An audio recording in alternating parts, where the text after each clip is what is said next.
Well, the project in the shop today is this 2002 Honda Rancher ES. This one is this is a sort of the worst case scenario of a sticky brake pedal. So we're going to work on getting this thing freed up. I've seen this a lot on other quads where you step on the pedal and normally it'll go down, but it sticks. You got to get off and pull on it to pick it up. This one don't move at all. You can step on it, it ain't going down. You can pull up on it, it ain't coming up. So the reason this happens is a lack of lubrication on the hinge pin. It's just exposed to dirt and water and mud all the time when you're riding it. And as long as you're using it, it's a simple linkage. It's a pin that the end of that brake lever sits on a pin, and it's held on with a cotter pin. As long as you're using it all the time, it sort of just stays freed up, and normally it's not a problem, but when they start to sit, that's normally when you see problems. And this one, so this four-wheeler belonged to an old man. It's a 2002, right now it's 2025, so the thing's 23 years old. Belonged to an old man for most of its life. I bought it off of a guy, said he was the second owner, and he had it for about a year, and he said, he wasn't specific, but I don't think it worked the whole time he had it.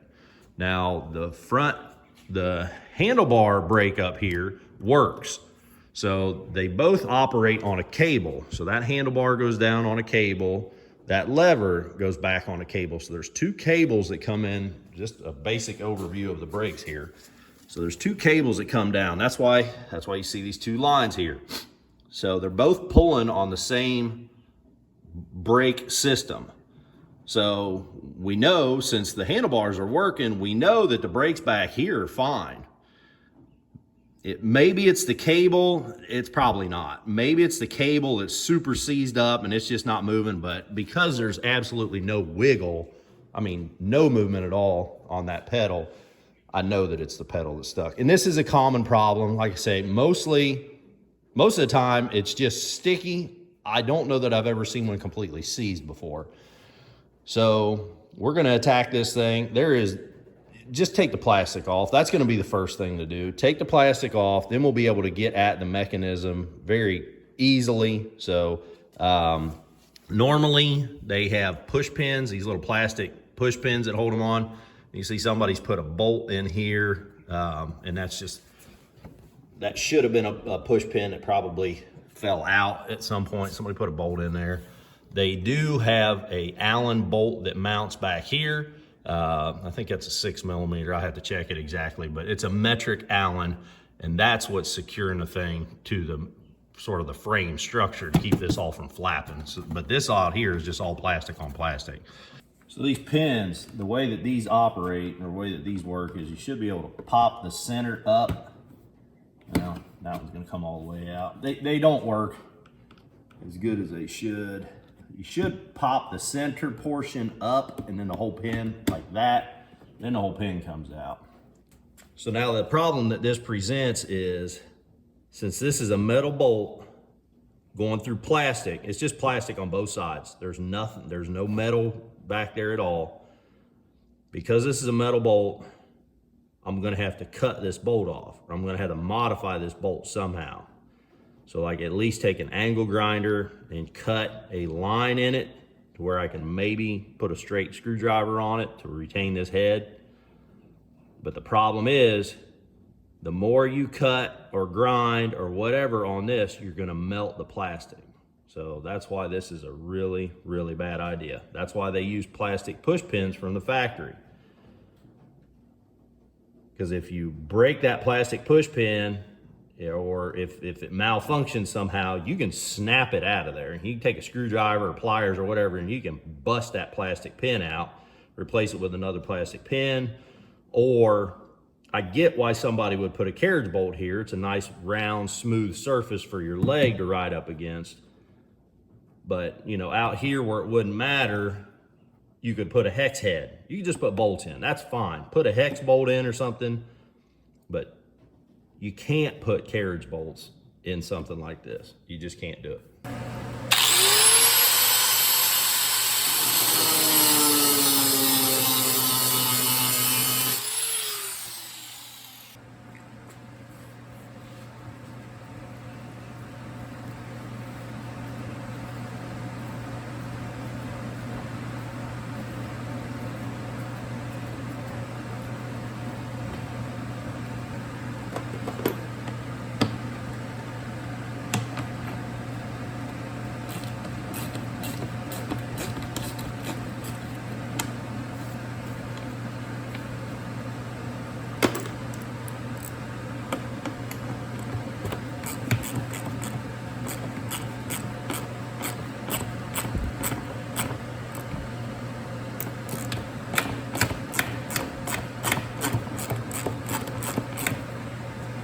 Spray some WD-40 on the back side of that.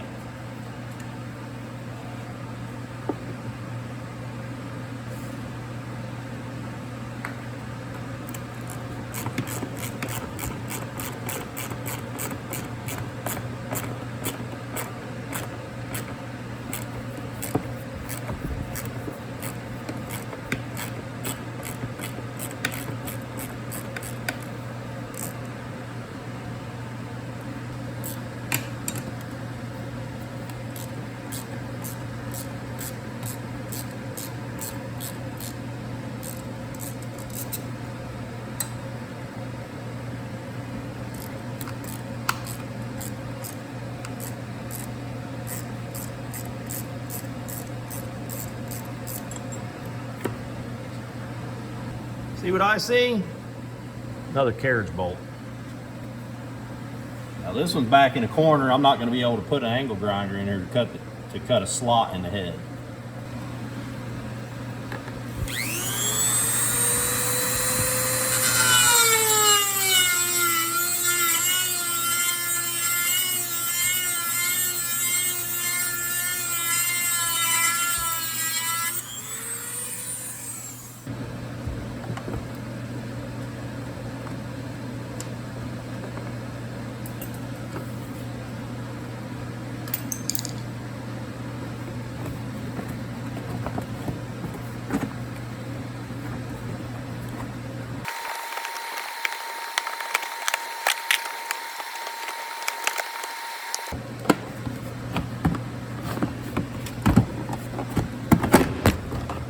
So first thing I'm gonna do, I'm gonna get my pliers. I'm gonna pull this cotter pin off of here, see if I can get that washer off of there, maybe get a wire brush in there, try to get some of the grunge out of the way, and then squirt some PB Blaster on it. And if yours is not too bad, you can put some PB Blaster on there. If it's going up and down at all, wiggle it. Squirt some more, wiggle it. Squirt some more, wiggle it. It's just a little bit of wiggle and some lubrication, and eventually you'll get a lot of wiggle. Then you can get it off there. Then you can, clean up the mechanism, grease it up, put it back together. You're golden. I was just thinking to myself, how could a guy keep this from happening? There's two things. One, you could take it apart like this periodically, lubricate that pedal, put everything back together, or keep a kid around. I don't know any four-wheeler that would get a seized up brake pedal if they had a 13-year-old kid around, boy or girl. Kids love riding quads. They seize up from not being used. I mean, that's it. If that thing's moving every day or twice a week or at least once a week when the kids come over to visit the grandparents, just as long as it's moving a little bit, teach the kids how to use that pedal, as long as their little legs are long enough to use that pedal, that would keep this from happening. I am very happy to report I got that pin off. I had to use a hammer to beat the pin out with a plier. This thing was grungy and stuck. So I had to use PB Blaster to even get the pin out. It was acting like it was twisting and gonna snap, so I'm lucky about that. So this was really bad. Squirted some PB Blaster on the front, some PB Blaster on the back. Gave it just a few love taps. Ball peen hammer, just a few love taps. You see that? We have already won the war. This thing's fixed, it just don't know it yet. If you can get some wiggle out of it, you're golden. So now all I'm gonna do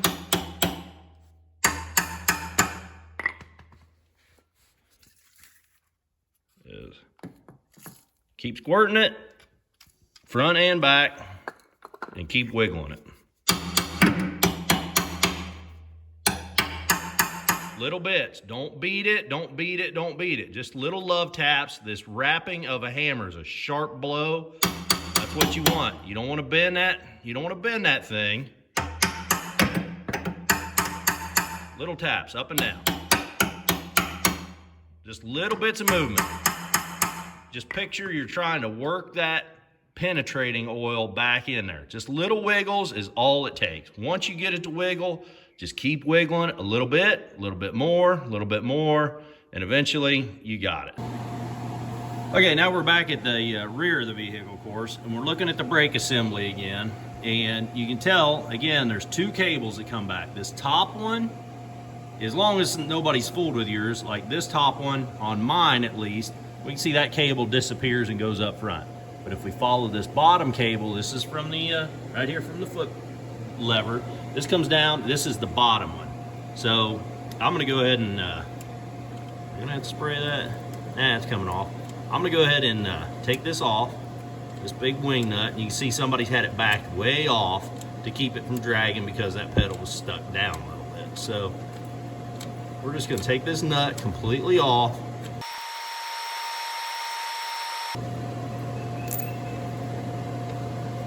Slide this thing apart.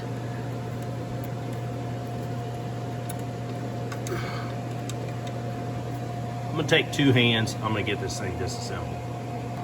Okay, it's about 10 seconds later and I got it completely disassembled. So once you take that nut off, the end of the cable is threaded and it slides out of this barrel. That barrel just falls in and out and just sits in there. So once you remove the nut, take two hands and sort of work the cable out of the bracket up here, just push it out. Back it out, get it out of the way, it slides out of that barrel then will fall out, make sure you don't lose it. There's a spring on the end of there, slide the spring off, just don't lose it. So now we're completely loose. We'll be able to also take this, because we're disassembling the thing, let's go ahead and we'll lube up this cable as well. So we'll get some oil in this cable, make sure the cable's still good, because again, it probably hasn't been used. I mean, this thing has not been used in years, probably, maybe decades. So hopefully we can salvage the cable, but this is a good opportunity to get it off, get it on the bench, get it lubricated. Let's go back around to the front here. Sorry guys, it's getting hot. I got to keep this fan on.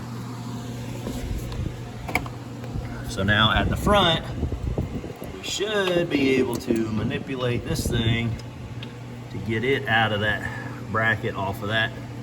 Again, I'm gonna take two hands. We got it all free back here. That might have to slide back more than it. Slide the jacket back on the cable a little more. It's got a little bit of a kink to it. All right, I'm gonna take two hands. I'll get this thing pulled apart. Okay, so this thing might be worse than I was expecting. I had to take a hammer and screwdriver and just very gently tap this jacket back a little bit to get it where it'll clear this bracket now, hopefully. There we go. That pulls out. Now we can roll this up, hopefully without kinking. Don't kink anything. Roll that up and around front. Now we'll have to take the spring off first. Let me get a pliers. I'm gonna take this spring off and then we're just gonna flip this cable around front and that barrel will push out the backside then. All right, 10 seconds later, I just needed two hands. So I got the spring off. It's not, since we got the pedal moving, we got it lifted up now. And you can see there's a bump stop. We got the pedal up against this bump stop. So it's all the way up. And then you just take a pliers and that spring then is not under much tension at all. Pop the spring off of here, then you can disconnect the spring on this end. I mean, it takes like 2 seconds. Then once the spring's out of the way, that cable rolled forward and we just pushed. Again, it's got this barrel end on it. We were able to just push that out the backside of the bracket. So it basically falls apart once you get that sleeve pushed back. I don't know, we might not be able to save that. We'll get it on the bench here in a minute. Let's continue to focus on this pedal. So now that we got all the linkages off of it, we should be able to manipulate this even further. I will now continue. I'm just tapping, same thing. Little love taps, as long as it's moving, we're golden. So move it a little bit, spray it with blaster. Move it a little bit more, spray it with blaster. I'm gonna go up and down until I can move it by hand, hopefully, before I even then try to slide it off. Now I did take a wire wheel and wire wheel on a drill. Pick these things up at Harbor Freight. It's one of the best things that Harbor Freight sells. And I went around here to clean off any of the grunge and rust and stuff like that, so when this thing does start moving, I won't have to fight that extra 3/8 of an inch. So clean that end up. I'm gonna continue to manipulate this up and down, keep spraying it, keep love tapping it, keep spraying it, keep love tapping it, until I can get it to move freely. Then I'll try to slide it off, because that's gonna be tough too. Well, it's just been a few minutes. You can see the puddle of PB Blaster back here. I'm not just hosing it down and letting it all run off. I'm just spraying a little bit on the front, a little bit on the back, and work it. And I'm proud to report I can move it by hand now. So this is great. That thing's hard on my hand, so that's why I got the glove on. And actually I can start to see that little hairline separation back there? So this thing is actually pulling off a little bit on its own. I'm gonna go ahead and continue to free it up. I would like to see it, I'd like to see it a little more free than this before we try to pull it out. Well, it's a few minutes later, and would you look at that? So there's the condition of the shaft. Looks like most of the rust was in the back. See down that barrel, pretty rusty in the back. I just kept wiggling it, sprayed it a couple more times, kept wiggling it, and I then ended up, I just put my left hand up here at the front of the mechanism, sort of keep wiggling with my right hand, put my left hand sort of right here and pull out. So pull out with my left hand as I'm wiggling up and down with my right hand. Just keep slight tension, and it just started working out very slowly. Keep wiggling up and down, keep tension on it, keep wiggling up and down. If you got to put a crowbar back there, you probably don't have it quite loose enough yet. So just keep wiggling up and down, keep lubricating it, and if you have to use a crowbar, just be very gentle back there. And also, I did contemplate using heat on this. Originally I was afraid I was going to have to, but I'm glad I didn't. If you can get any wiggle out of it, don't use heat. All right, got the lever in the vise, and I just realized there's like a rubber seal on each side. It's like a wiper seal, like if you ever took apart a hydraulic cylinder. So I just kind of scraped around with a screwdriver and cleaned out the grunge right there on the very edge of it. It doesn't feel like it wants to pull out, and I'm probably okay with that. Might be glued in. I don't know how that's attached actually. So anyhow, you can see the barrel's cleaning up a little bit. I did this probably 20 years ago. I took a stout piece of wire and just bent it in half, and then crammed a piece of sandpaper sort of up in there. It ain't pretty, but I can change that sandpaper out, and in fact this one here needs to be changed out. It's just two pieces of wire sort of twisted around each other, but it works surprisingly well. You know, just sort of stick it in there. Normally I take two hands to start it in, but it'll clean out a tight spot real good. Like I say, you can change the sandpaper. It ain't pretty, but it works. So I took a wire wheel on the drill, cleaned that up pretty good, took a screwdriver and got back here in the corner, in the crack sort of. We got this all cleaned up on the bench. I put it in a little bit of sort of parts wash, that Tide powder and water solution you subscribers have seen me use. Just cleaned out the rust and junk out of it, you know, after we sanded it. And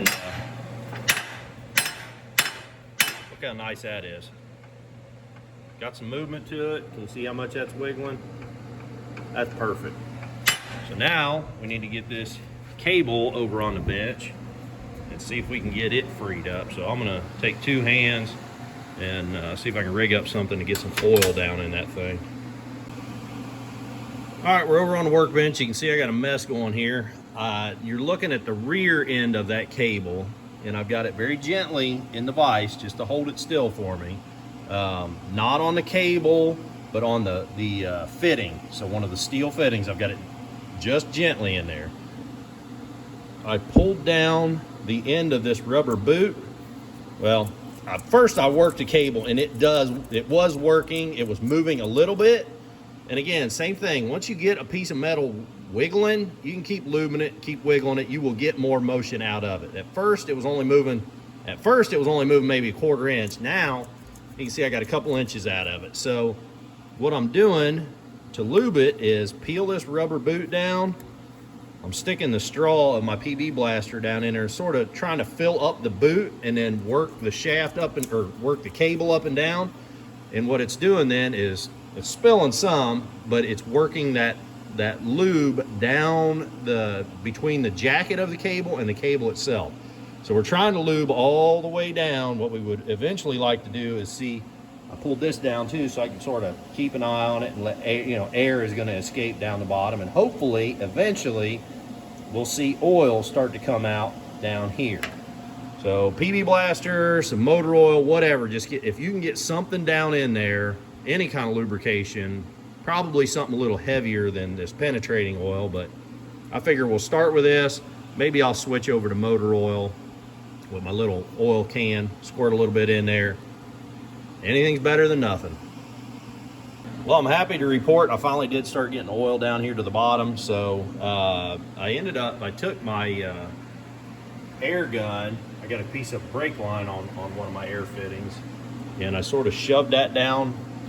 Again, we had it vertical in here, and I sort of shoved that down in the boot and tried to blow pressure to blow oil through. I think I seen Stu at Dangar Marine do that one time. I don't know if that helped or not. It seemed like most of it was blowing right back out the top, but I kept putting oil in it, and just, it makes a mess.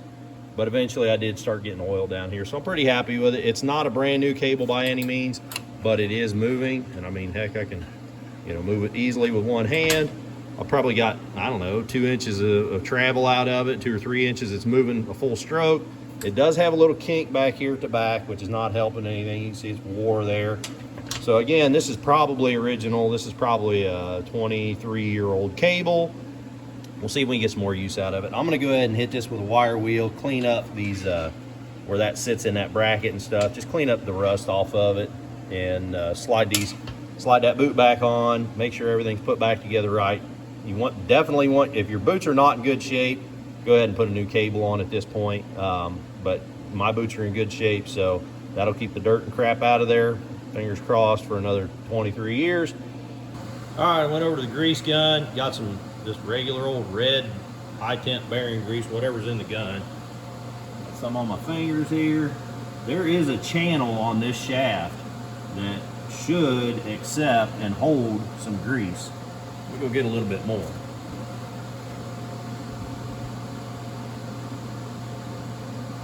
So if we can keep that channel full of grease, that'd be great. If you wanted to go overboard, if you're one of them guys that I'm not that far from it myself, you could probably drill and tap a grease zerk into this. That would be really taking good care of your stuff, but I'm not quite that far yet.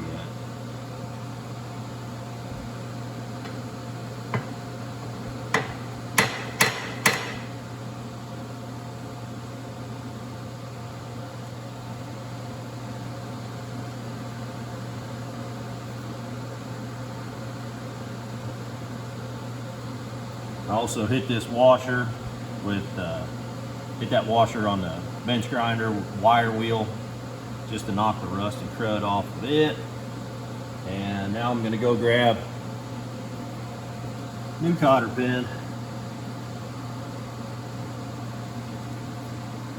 Of course, now every time I touch anything, I'm going to get grease all over my hands.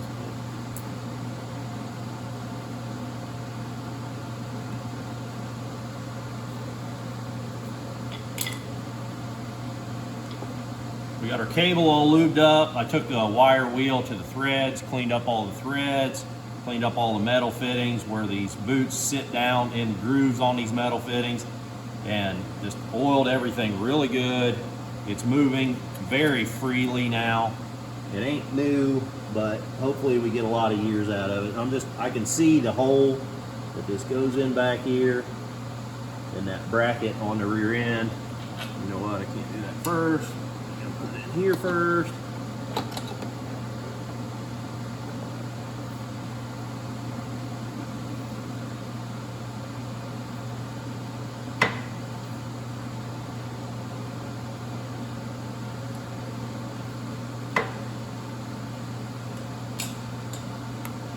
Slide that boot back. Then that goes through. Now I can attach my boot again. Slide that back up on there. Easier said than done sometimes.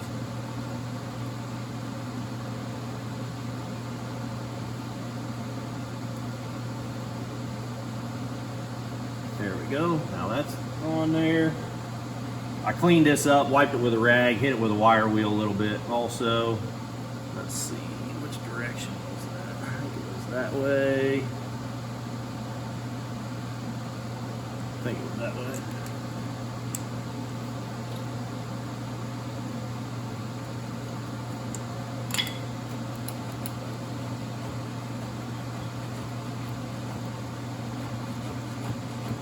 Well, that's nice. Okay, let's go back here.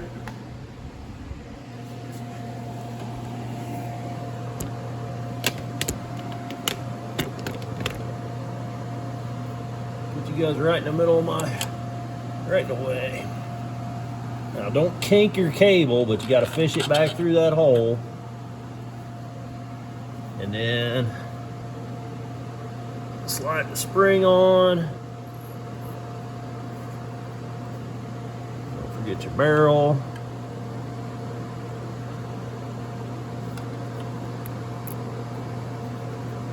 Fish that all back in there.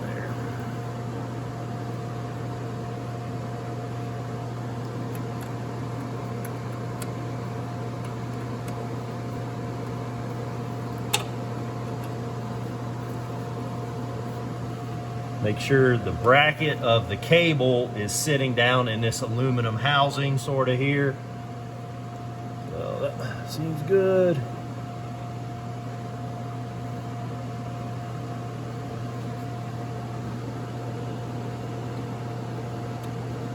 Now this nut, don't just bear down on it till it gets tight. This is what adjusts the brake.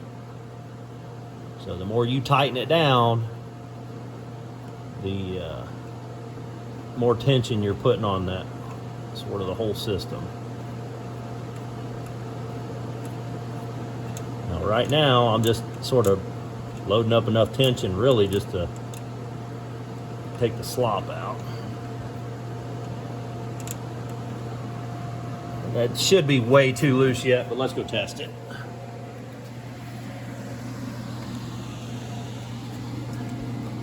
Actually, that's not terrible. That's a little more throw than we need, though.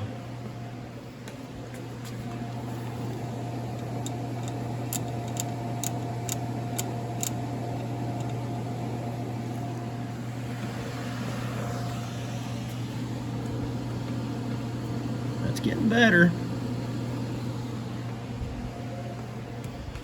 Tighten it up just a little bit more, then we'll put our plastic on and make sure everything's going to jive okay. That's pretty good. I like that. So let's see how it does with the plastics on there. We might have to put the plastic on, then readjust it. Hopefully it goes on easier than it came off, because now we got the brake pedal up where it's supposed to be. There we go. No problem.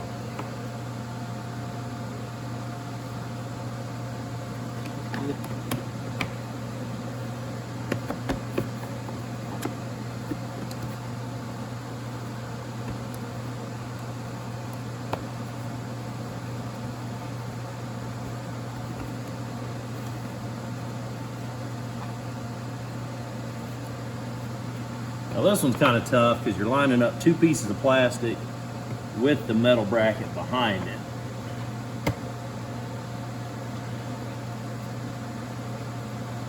And everything wants to pull its own way. There we go. Don't cross thread this one. Start it in by hand.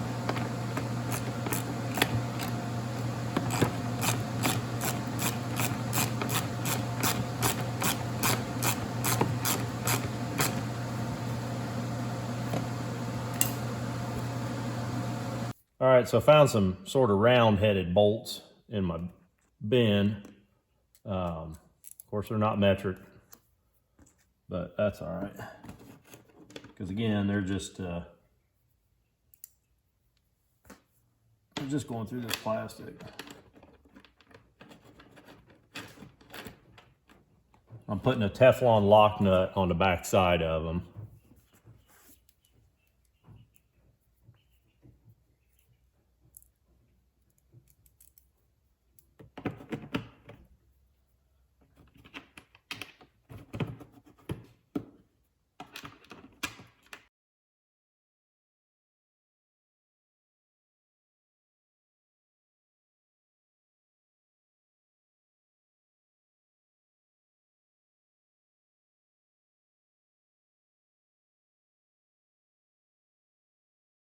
Okay, well that's it all put back together. You know what? I'm gonna go. I'm gonna do a little bit of cosmetic work. Let's see. Black Sharpie, just because.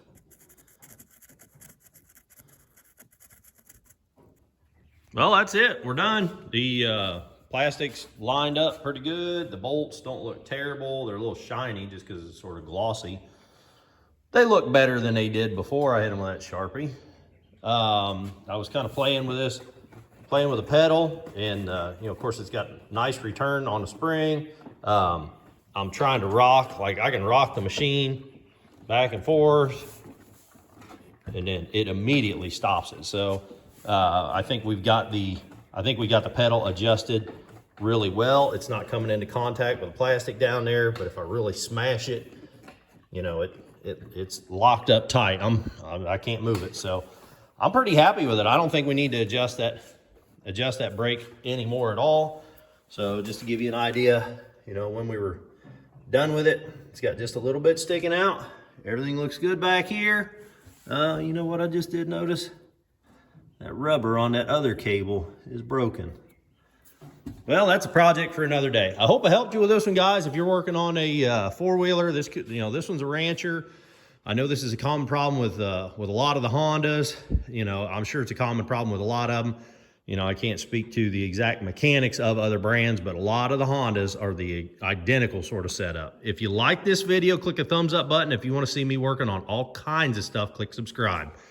I'll be working on this backpack sprayer. I am converting it from a hand pump. This is one of those cheap ones from Harbor Freight. I'm converting it to an electric pump. That'll be the next video. Click the subscribe button to get to see that one. Until the next time, keep on tinkering.